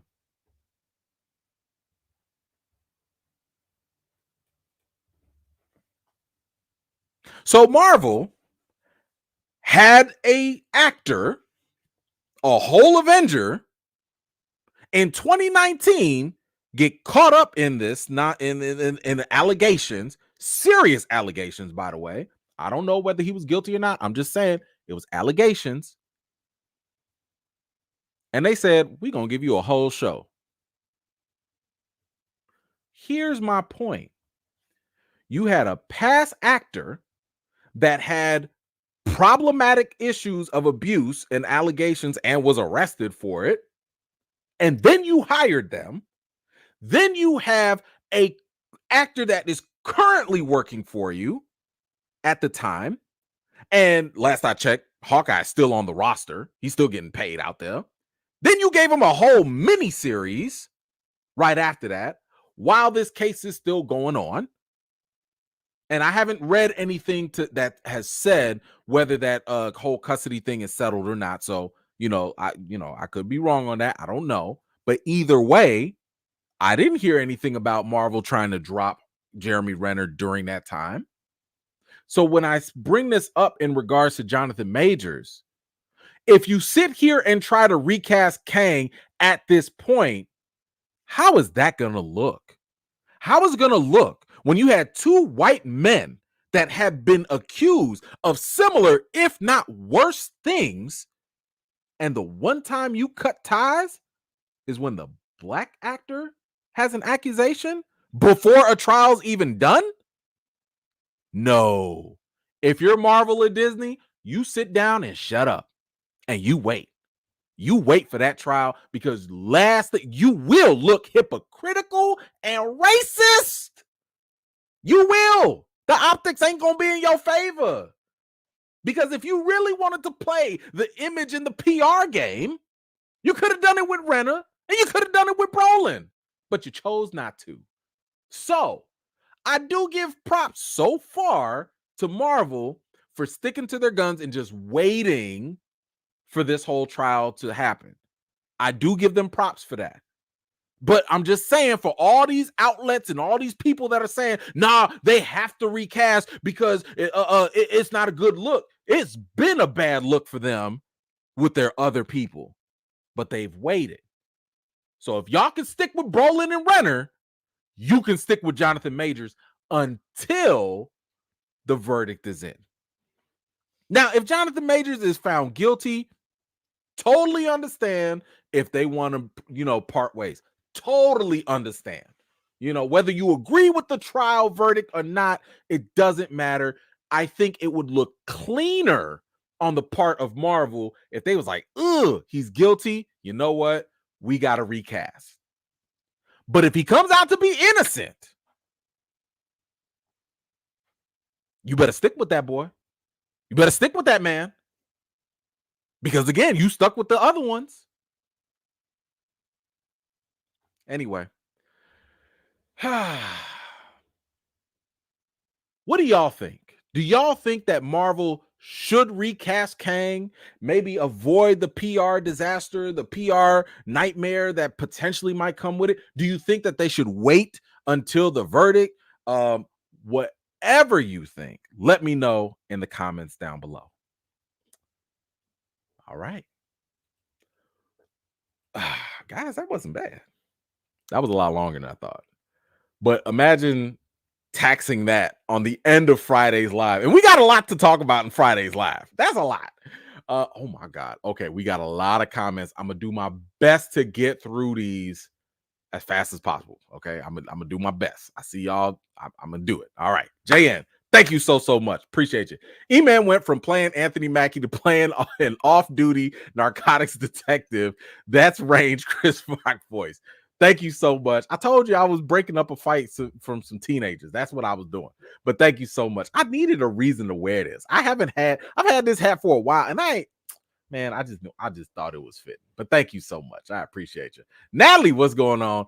I just settled a $2,000 accounting error at my old job for $25. True story. I say this to say sometimes you have to wait for the facts. Okay, then. Shout out. Okay. Hey, by the way, I saw that you said that you got your degree in political science. That's dope. That is dope. And I know you're doing the radio thing as well. So that is dope. I know we're gonna come to you when we cover the George Santos and those other political movies and stuff. I'm gonna be looking for your commentary on that.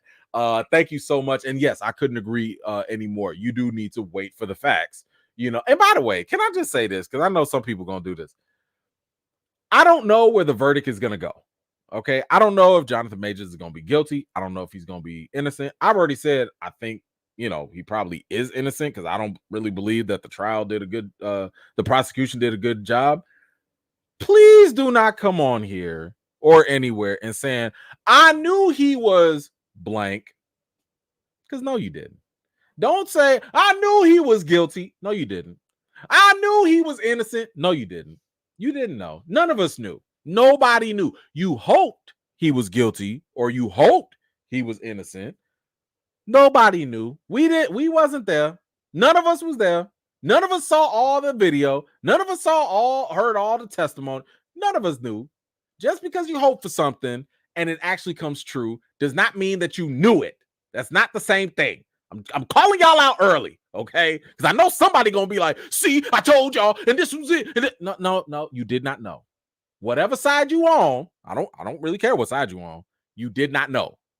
Just accept that. Be humble and just be like, "Hey, I'm happy the information came out that supported my cause or supported my belief." That's fine. But don't be acting like you actually knew when you didn't, because you wasn't there and you didn't have all the information. We all found stuff out together. All right. RW Majors was running like Will Smith in Emancipation. That boy was up. That man was out there and doing his thing. Okay. He was out there. Yes. He was there hitting that 4-3-40. Jay and E-Man, we need a Coretta Scott Kang t-shirt. You down? No, I'm not gonna do it. You know what? Don't put these ideas in my head. Leave me alone. That wouldn't be bad. No, leave me alone. 60 plus, clearly cultural differences. Lord, yes. Think you're referring back to the 911 call. Oh, no, not that. The other audio with the whole Coretta Scott King thing. And yeah, and that happens. Like, I've seen people bust out crying because somebody went up a little bit in the decibel of their voice, and it's like, nobody's ever talked to you sternly before. Nobody, is everybody supposed to put kitty gloves around? Again, but it goes different ways. It's all cultural. It's cultural stuff. But thank you so much, 60. I appreciate you. DDS, thank you so much. What's good? Love the show. Thank you so much. It's unfortunate, but even if found not guilty, his reputation is tarnished. We know black men don't get the benefit of the doubt. Why the judges allow the release of evidence is baffling. You know what? I mean, according to the legal experts, I guess in domestic violence cases, this is normal. You know, again, releasing a lot of this evidence. I don't know. That's up to the judge's discretion. I don't know why judges do things or not do things. But it does sound as though Jonathan Major's lawyers were okay with a lot of this stuff too. So I'm assuming they probably think it's not going to be as damaging as they thought. Maybe. But I, you know, I would not be surprised because I was thinking about this in terms of his reputation. If he's found innocent, I think that goes a long way, right? Like, yeah, there are always going to be people that are like, nah, he did that stuff. I get it, you know, and this is if he's innocent. But I think it goes a long way to stand on your innocence, stand on your verdict, right? Shoot, look at Kevin Spacey. Kevin Spacey, and I'm not going to speak on this man like that, but he's had a lot of allegations, and he was recently found innocent of a lot of terrible things that people accused him of. This man is standing on his innocence, and he's working. He's getting work. You know, I don't think he's at the level that he used to be, but he's still out there doing his thing. So is it different for a black man in Hollywood? Probably. It probably is. But I would hope that people give him a fair shake if he's innocent. Now, if he's guilty, bro, that's a wrap. You know, but if he's innocent, after maybe the Loki thing, maybe he takes a break.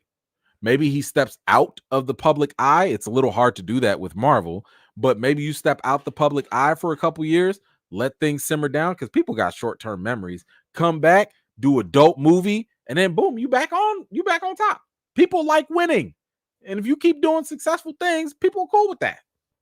We'll see. Thank you so much for that very generous donation. I really, really appreciate you. My man, Mike, what's going on, brother? Thank you so much for this, man. I appreciate you. Not to sound all conspiracy theory or anything, but it seems like to me that they never intend to convict, just an opportunity to air out dirty laundry, to cancel him if possible. Weak case for the prosecution.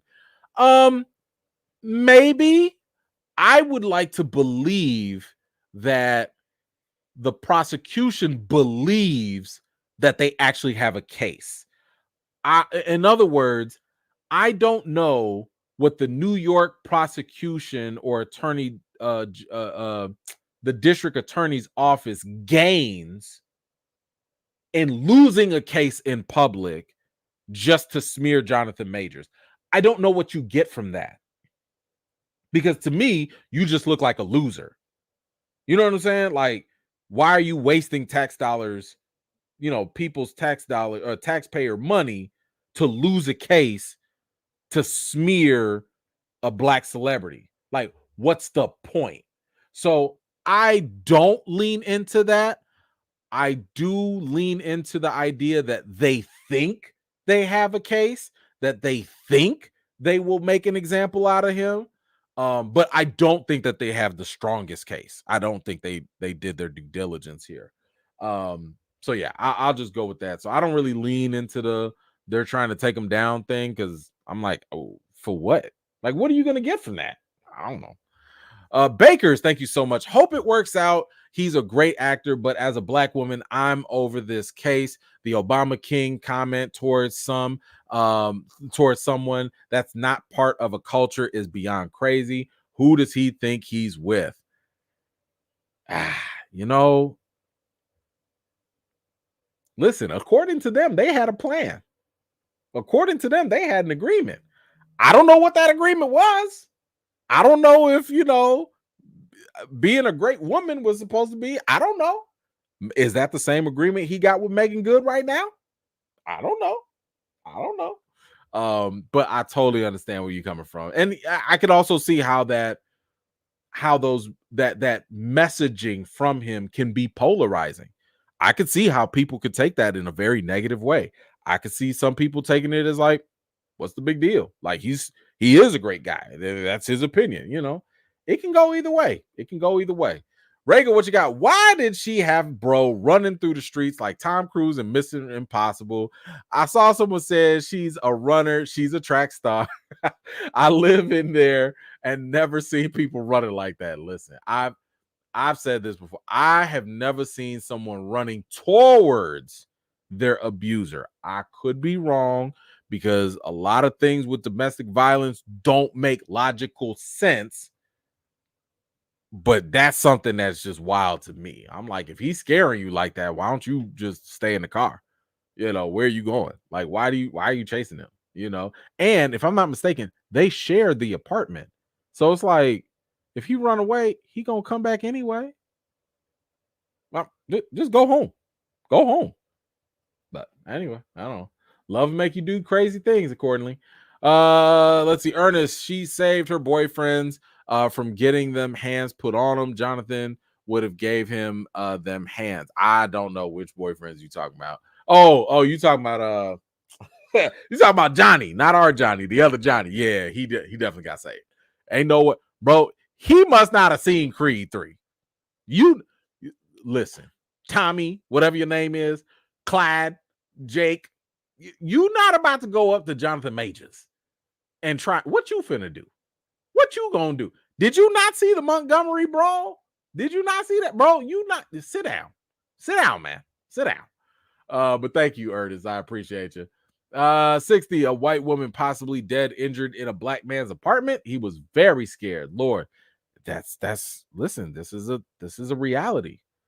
This is unfortunately a reality where like black folks can do normal things and still have it turned against them. You know, they could sit here and try to do the right thing. I mean, I'm so sorry I forget this brother's name, but you know, there was that video of that guy who was a mental health worker and he was helping a mental health patient that I think had a weapon or whatever. He's standing there with his arms up and still gets shot. What you supposed to do as a black man at that point? Like you sitting here like this and you still get shot like this? What are we doing? So it's unfortunate. It's an unfortunate reality. And you know what? Kudos to Jonathan Major's lawyer for bringing that up, saying like Jonathan is well aware of how this stuff looks. He's well aware of how this system has behaved in the past, and he still opted to do the right thing by trying to call to get her help. So thank you so much for that. I appreciate you. Shay, what you got? My guess is Megan Good is the lead role for Coretta Scott King. Good luck. Come on now. Don't do that to Megan. Leave Megan alone. Leave Megan alone. She could play it, but she could. Thank you so much. Let's see. Khalil, what you got? Prosecutor said in opening statements that she's been cooperating from the beginning, so that's a contradiction. I do recall them saying that too. Now, I don't know if they're trying to play loosey-goosey with the time frame and say like, well, she only cooperated after we decided to file charges. Maybe she's cooperating or she didn't cooperate before. I don't know. But I could see how it sounds a little contradictory. It does. Tracy, what's going on? Just got off my day job. Thanks for making my day. I know I stalked a brother this week. Listen, I wasn't gonna say nothing, Tracy, but you was on my bumper. Okay. You was on my Twitter bumper, like, when you going live? Hey, yo, E-Man, you going live, right? So, E-Man, did you see this Jonathan Majors? Yeah, Tracy, I saw them all. Listen, I liked it back to show you. I synced it. I was coming for you. You know, I was coming for the live. It's all good, though. Thank you so much. I hope you had a good time. Reagan, what you got? I did jury duty in this exact building on an assault case. Judge Def said we were to decide if evidence of crimes reached the threshold of beyond reasonable doubt. That's the kicker. That's why I try and tell people once again, if you do jury duty, that's going to be the closest you can get to being a lawyer, because they will instruct you how to judge the law as a jury person. It was one of the most eye-opening things for me. You know, I watch all the Law and Orders and all that stuff. No. You go do jury duty. You going to learn something about the law there. Okay. Trey, what you got? See, man, you're missing what his critics want you to see. You're missing what his critics want you to see. He's a great actor. She isn't. So all those videos, audio clips seem so convincing in his favor only because of his acting prowess. Sarcasm. Of course. I missed it. Thank you so much, Trey. Appreciate you as always. Let's see. Anthony, thought you were covering this tomorrow. I am covering this tomorrow if there's some more news, but there was too much stuff going on this week that we'd have a 5-hour live. We're already at 2 hours now. And there's too much other news to cover. So I had to just drop this now so we can get this out the way. And if there's a verdict tomorrow, like, are you really going to care about all this other stuff? So I wanted to get this out now. So by tomorrow, we could just talk about whether he was guilty or not if the verdict comes. Let's see. JN, unfortunately, none of those actors are black. Well, that is the case, and that's unfortunate. Encore, thank you so much for that super sticker. I really appreciate that. 60 plus. It's bad enough they killed King T'Challa. They better not recast Kang. We'll see, but like it wouldn't be a good look, is all I'm saying. It's not gonna be a good look if they do. Anthony E-Man trying to channel his inner Alonzo Harris. I don't know about that, but I'm just trying to be me. You know how I get down. Ill, what you got? Cowboys need to sign Jonathan Majors. Come on, man. I know this man can run. Look, he might as well go to Miami. They a team. They got track stars on that team, boy. They've been gunning it. Of course, my man, Mr. Bobby Wright, Blue Exodus. Yeah, thank you. That's exactly what happened. That is in emojis. That's exactly what happened. Last one we got. Tony, what you got? I mean, it's easy to recast a character. They did it in that Ridley Scott All the Money in the World, where they reshoot all of Kevin Spacey scenes with Christopher Plummer. Marvel shouldn't be afraid. Sure. I mean, again, the act of recasting is not difficult, and it would not be something that they could get blamed for. However, based on their previous history of having other white actors that had similar, if not worse, charges against them, it would look real hypocritical and real racially problematic if now all of a sudden they got a conscience and now all of a sudden they want to recast Jonathan Majors after you had Jeremy Renner and Josh Brolin on the payroll with the same situation. So that's where it would become a problem for Marvel. It would not be a good look. GA, E-Man, you need to get Danny Does Law on if you could talk about it in the verdict. So here's the thing. And this is, let me be very, very clear. I just shouted her out. I just showed, I told y'all can follow her if you want to. And this is not a diss in any way, shape, or form. I would prefer to engage with more folks about the facts and not so much opinion when it comes to this. Obviously, I'm gonna give y'all my opinion, and this is not a slight against her, this is just in general, so this is my preference.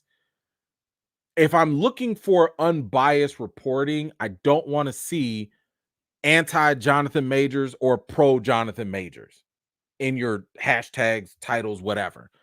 People are allowed to believe whatever they want. I'm just saying I would prefer to look for people that are reporting without any bias at all. And that's what I'd like to report, because my responsibility is to at least give y'all, of course, my opinion, but I let y'all know when it's my opinion. But I'm trying to give y'all the facts as gray as possible so you can make up your mind on your own. And then after that, I give you my opinion or whatever. So I will try to avoid bringing folks that are anti or pro any side if I were to bring someone onto this platform, because I don't think that that's fair. I don't think it's fair if, let's say, would y'all have the same energy if I brought someone in that was anti Jonathan Majors, right? Like, that wouldn't be a good look. If I brought someone that was pro Jonathan Majors, that wouldn't be a good look. So for me, again, I encourage y'all, go follow her if you want to. That's cool. I got no problems with the sister. I reached out to her. I just showed y'all some of the tweets and stuff. But for this platform, I want to be respectful to people that are in the middle, that don't know, that don't have a side. And I'd like to just kind of bring it that way. Again, no shade. So I don't want nobody taking that and twisting it as a negative. Because I follow her. You know what I'm saying? Like, I follow her, but I also follow other people so I can get all different sides. So I hope that makes sense. Let's see. Who else? Thank you, G. I appreciate you. Alib, what's going on? Shout out to the Mod Squad. So, was anyone else waiting for her to morph into one of those creatures from Lovecraft Country? I was waiting. E-Man, just throw the cat. No, I was not waiting for that. But does kind of make sense, right?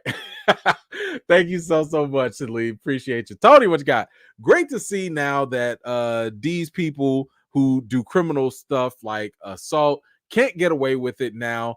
Because back in the old days of Hollywood, you could get away with awful act like that until the Me Too. Well, we will see. We will see if they get away with it or if they're guilty or not. And this is where I'm thinking that, at least in today's world, we have more video, we have more tech, we have more, people that like have phones and stuff. So now, yeah, shout out to Me Too, and it's encouraging people to come forward. But we're also getting to the point where you have to prove this stuff too. And I've always thought that this was very tricky. It's a very thin line between believe them, which I do think we should take these charges seriously, versus you still need to prove beyond reasonable doubt that somebody did something. So I think both things need to coexist. You need the evidence, you need the proof, but we also need to take all of these allegations seriously and not just brush them aside. Give them their due diligence, give them the time needed to actually go through the stuff, and then let's actually get to the truth as best as possible. Shay, what's going on? Bet Disney Marvel Crisis team is a wreck right now. Actually, I don't think they are. I think the Disney Marvel team right now is I think they're chilling. I think they're like, look, let the verdict do our work for us. And if the verdict does the work for us, that's it. So yeah, I honestly, if I was them, I'd just be like, man, we in wait and see mode, because they have enough time. Loki is already done. The next time we see Kang won't be until, what? Deadpool is the next movie, and that's 2024. You know how much time they can do anything with that? They could do a lot. I don't know if Kang is going to be in there, but they could do a lot. We're not going to see Kang until 2025. If that, a lot can happen between that time. So whether it's recasting or not, we'll see. All right. Anywho, guys, that's it. I appreciate y'all staying up late with me on this weekday. We do have tomorrow's live where we will be going over a bunch of other news. The verdict possibly will be coming out, I want to say 2:15 Eastern time. We will see if the jury has come to a conclusion. Maybe they have, maybe they won't. If it does take longer, and let's say they've dropped the verdict on Saturday, okay, I'll go live on Saturday. If they drop it on Sunday, okay, we'll go live on Sunday. We'll work with it at that point. But to be honest with you, I don't really see how this will go very far. Like, I'm like, y'all got all the information you need, sleep on it, figure it out, and we'll see what happens. But I want to thank y'all so much for taking the time to hang out with me. I really, really, really appreciate it. Shout out to everybody that is sending all the super chats. I appreciate y'all. Shout out to y'all hitting that thanks button at the end for the replay gang. Appreciate y'all as well. I will see y'all tomorrow. We're going around 8 Eastern, 7 Central. We got a lot more news to talk about.